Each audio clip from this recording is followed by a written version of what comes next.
10 operational layers define the American campaign to neutralize Iran's stranglehold on the world's most critical maritime choke point.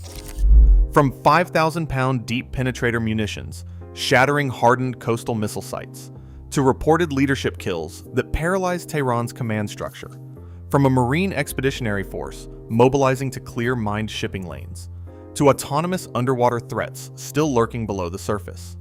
Each factor reveals how precision air power, regime fracture, and maritime security collide around a strait carrying 20% of global crude. The breakdown begins with the strike that started it all. Number 1. The March 18th, 2026, GBU-72. Strike marks the decisive opening move in the campaign to break Iran's grip on the Strait of Hormuz.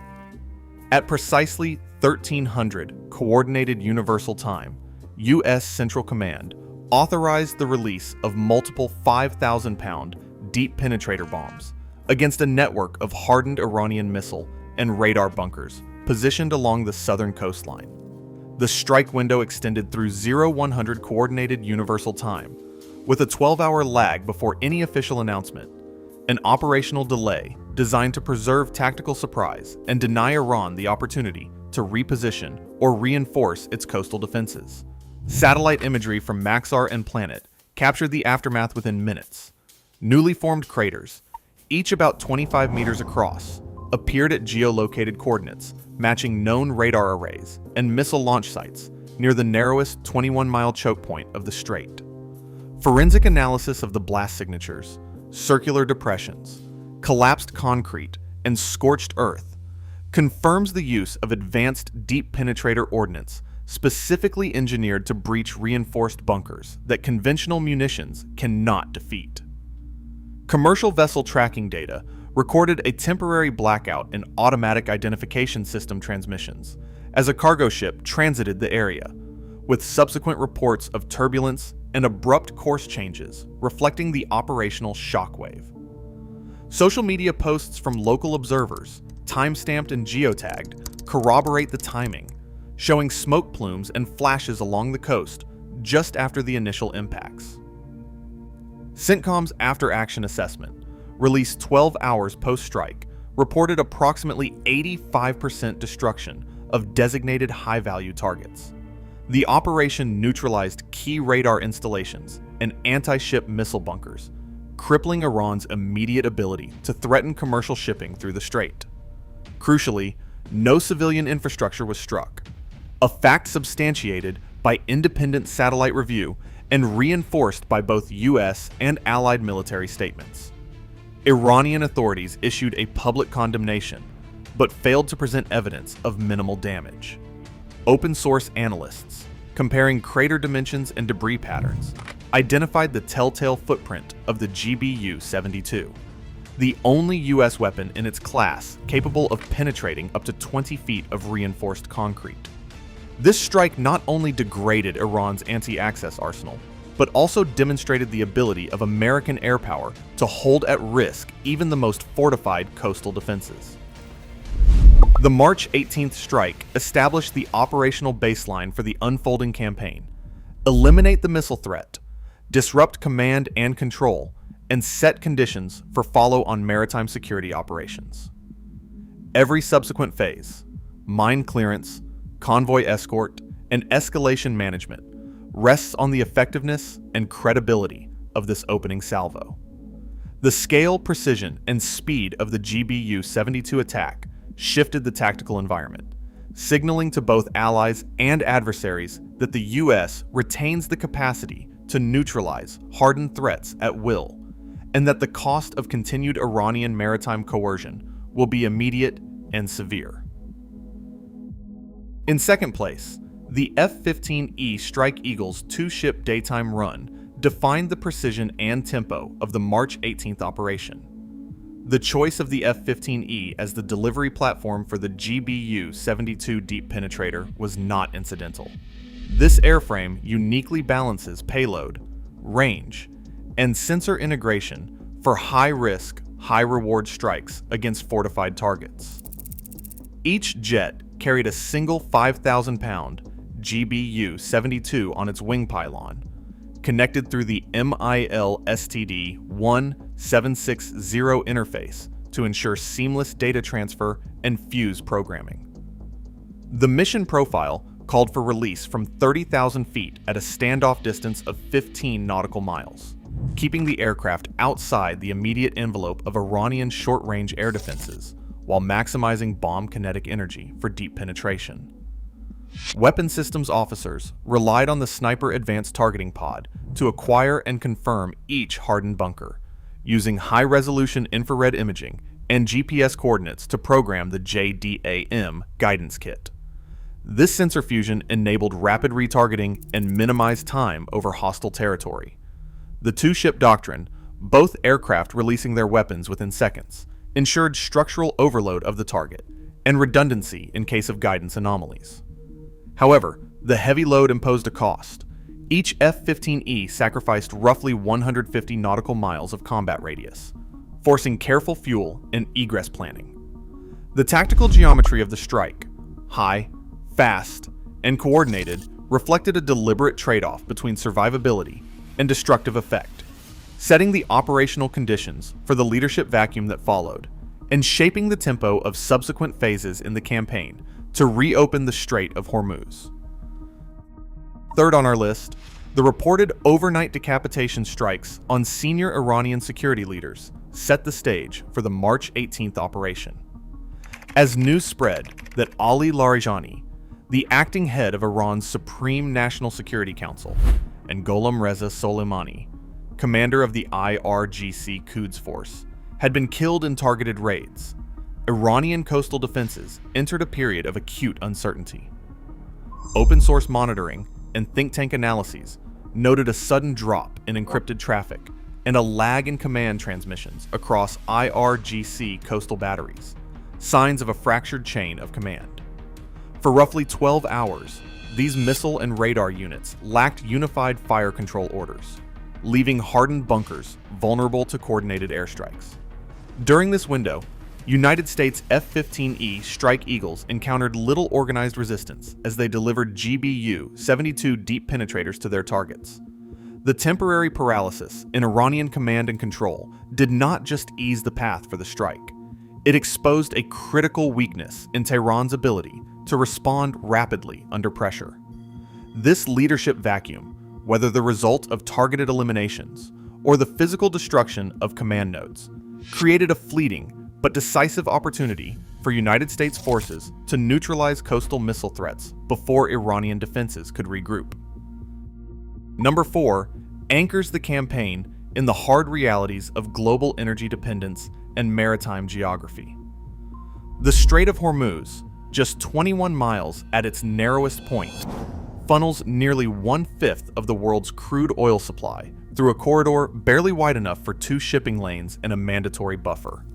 On any given day, more than 20 million barrels transit this bottleneck, a figure confirmed by International Energy Agency trade data and reinforced by dense clusters of automatic identification system signals that light up the strait on congestion heat maps.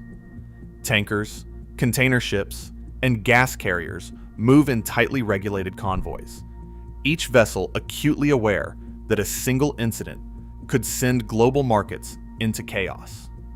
Iran's long-standing strategy has been to weaponize this vulnerability. In March 2026, the regime issued a formal warning.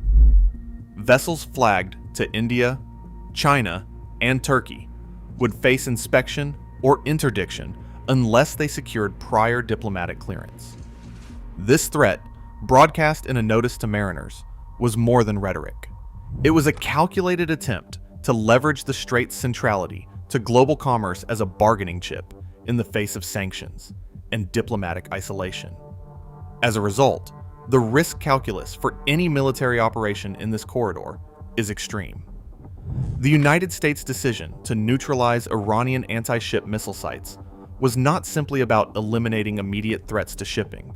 It was about restoring confidence in the world's most vital oil route and denying Tehran the ability to hold global energy flows hostage. Every phase that follows, from the arrival of Marine Expeditionary Units to the methodical clearing of mines and underwater threats depends on securing these lanes. The stakes extend far beyond the battlefield, shaping energy prices, alliance cohesion, and the balance of power in the Gulf. In this context, the strike on March 18th is best understood as the opening move in a campaign to reclaim freedom of navigation at the world's most consequential maritime choke point. Number 5.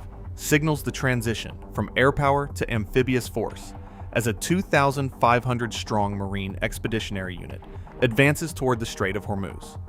The Marine Expeditionary Unit, embarked aboard the USS Baton and the USS Carter Hall, brings a full-spectrum toolkit for reopening the waterway, including infantry battalions, combat engineers, aviation detachments, and logistics teams.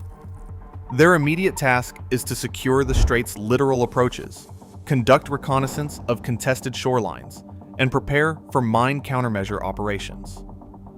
Force recon elements will move ahead to survey potential landing zones and identify residual threats, while combat engineers deploy unmanned underwater vehicles to sweep for mines and neutralize any Lamprey-type unmanned underwater vehicles that may have been seated in the shipping lanes. The operational doctrine guiding this deployment draws from recent amphibious clearance campaigns, where Marine Expeditionary Units have cleared 10-kilometer minefields in as little as 48 hours, using a combination of tethered sweeps and autonomous drone platforms. In this case, the timeline for boots on deck is projected at roughly 1 week after the initial airstrike, accounting for transit from forward bases and the intricate coordination required, with coalition frigates tasked to provide naval escort. Once ashore, Marine engineers will work in tandem with Navy mine countermeasure teams to secure primary shipping corridors, using unmanned underwater vehicles and remote sensors to ensure that no residual mines or unmanned threats remain. As the Marine Expeditionary Unit establishes a secure corridor, commercial vessels are expected to resume transit under phased convoy escort, gradually restoring confidence in the strait's navigability. This layered approach of airstrike, amphibious seizure, mine clearance, and naval escort reflects a doctrine of deliberate, sequential risk reduction. The Marine Expeditionary Unit's arrival marks a critical inflection point, the transition from destructive precision to constructive security, setting the stage for the full reopening of one of the world's most vital maritime arteries. Number 6 exposes the hidden obstacles beneath the surface. Iran's subsurface denial systems built around a layered threat of sea mines and autonomous underwater vehicles. While anti-ship missiles and coastal bunkers draw attention above the waterline, it is the unseen hazards below that threaten to stall the reopening of the Strait of Hormuz. Iran maintains an extensive stockpile of influence mines, many adapted from Soviet-era designs and rigged with magnetic, acoustic, or pressure triggers. These mines can be seeded by fast attack craft or disguised fishing vessels, creating unpredictable, shifting danger zones even after visible defenses are destroyed. Complicating clearance efforts is the emergence of the so-called Lamprey-type unmanned underwater vehicle. Open-source imagery of Iranian naval facilities reveals shallow water launch bays and maintenance cradles consistent with unmanned underwater vehicle deployment. The Lamprey is reported to loiter for up to 48 hours, carrying a 250-kilogram warhead and operating with a degree of autonomy that challenges traditional mine countermeasure doctrine. Unlike static mines, these unmanned underwater vehicles can reposition in response to sonar sweeps, evade basic detection, and even target mine-clearing vessels themselves. US and Allied doctrine now requires a phased approach. It calls for deploying remotely operated vehicles and autonomous sweepers ahead of any convoy, followed by layered escorts only once the underwater threat is neutralized. This process is painstaking and time-consuming, which explains why the arrival of Marine Expeditionary Units does not translate into immediate safe passage for commercial shipping. The asymmetric danger posed by sea mines and Lamprey-type unmanned underwater vehicles remains a formidable barrier, underscoring that true maritime security in the Strait depends as much on what lurks below as on what is visible above. Number 7 draws attention to the spectrum of asymmetric threats that persist even after successful bunker buster strikes. On March 11th, just days before the operation, 3 merchant vessels transiting the Strait of Hormuz were hit by projectiles, an incident confirmed by United Kingdom Maritime Trade Operations and reflected in AIS logs showing abrupt course changes and distress signals.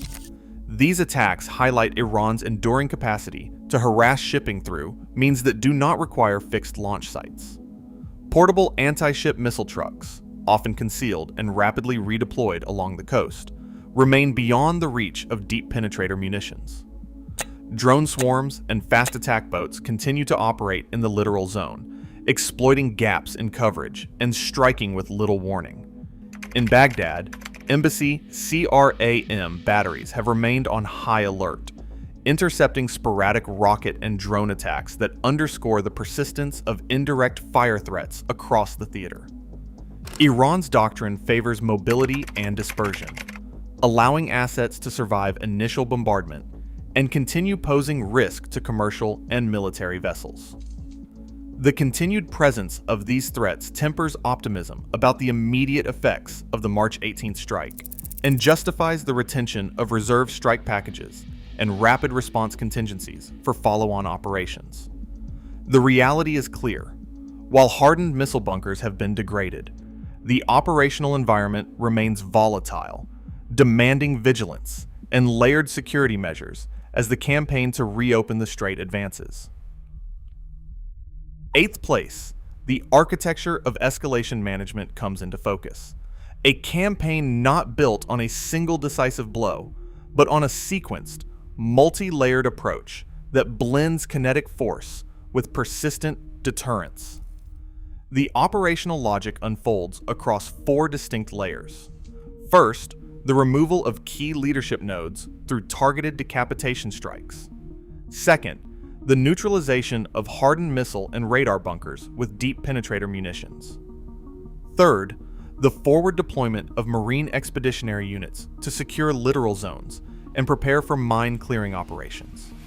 And fourth, the public commitment of Allied naval assets to convoy escort and reassurance patrols. Each layer is calibrated to signal both resolve and restraint, maintaining pressure on Iranian command structures while keeping escalation within controlled bounds. Department of Defense briefings confirm that reserve GBU-72 strike packages remain on alert in Guam, with B-1 and B-2 platforms positioned for rapid follow-on action should Iranian forces attempt to reconstitute or escalate. At the same time, coalition navies have issued synchronized escort pledges, underscoring the diplomatic dimension of the campaign. This integrated, coercive framework allows for proportional response at each rung of the escalation ladder, ensuring that tactical strikes serve a broader strategy, one that seeks not only to neutralize immediate threats, but to restore freedom of navigation and reinforce the credibility of Allied security guarantees in the Gulf. The logic of layered deterrence is clear. Every operational move is designed to close off Iranian options, reassure commercial shipping, and keep the pathway to de-escalation open, even as reserve strike capacity remains in play. Number 9 turns to the practical mechanics of restoring commercial confidence in the Strait of Hormuz. This process is defined not by a single announcement, but by a sequence of phased reassurance measures. The initial phase begins with escorted pilot convoys, scheduled to move only during daylight hours and under the direct protection of U.S. and Allied naval assets.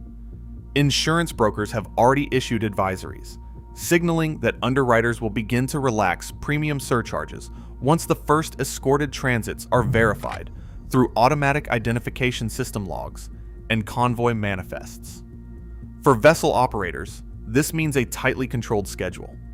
Convoys assemble at designated holding points, pass through cleared lanes in staggered groups, and maintain constant radio contact with escort ships equipped with counter-drone and counter-missile defenses.